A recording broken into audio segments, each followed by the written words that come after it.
Cette affaire est significative de la difficulté de travailler dans ce milieu policier très proche de la truanderie. Ce collègue, si bien connu à Genève, pour avoir beaucoup travaillé entre Lyon et Genève, avec des belles affaires, fait que naturellement il n'est pas rentré dans la police pour faire de la voyoucratie.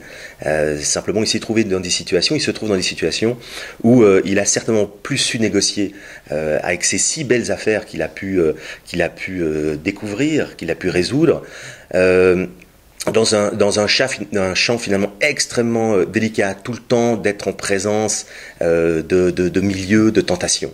Maintenant, faut-il encore voir si, et les enquêtes le diront, s'il est le voyou que nous avons perçu aujourd'hui.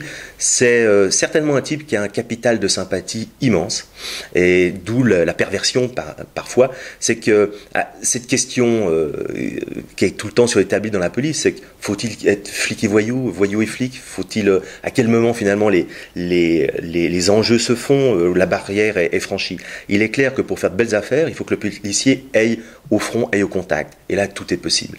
Alors maintenant, s'il est reconnu finalement coupable de toutes je dirais tout ce qui lui est porté à charge, ça risque d'être difficile pour lui de vivre cette situation. Par contre, pour le corps de police, ça permettra de rebondir certainement, et une fois encore de se dire, nous ne pouvons pas laisser des femmes et des hommes policiers et policières seuls sur le terrain. Certes, il y a des procédures, donc dans la théorie, il faut que le policier puisse répondre à ces enquêtes d'une façon extrêmement intransigeante.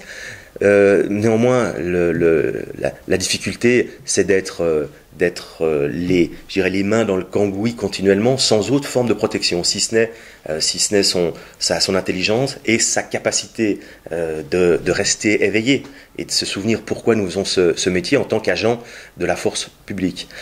Voilà, à partir de là, c'est encore une affaire dramatique, parce que nous perdons un collègue et un bon collègue. Maintenant, il faut bien sûr mettre fin à des agissements peut-être de la sorte. Mais ça, c'est toujours comme ça, c'est toujours, je dirais, à portée de main du policier parfois ne plus se contrôler et de passer la limite.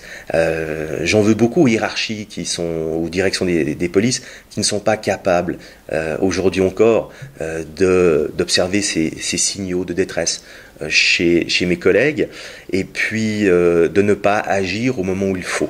Et Dieu sait tout ce qu'on va encore découvrir, parce qu'à ce niveau-là, notamment français, il ne faut pas être dupe. Il y a des affaires ministérielles extraordinaires, et parfois il est bon de se séparer indélicatement d'un policier qui fait son travail.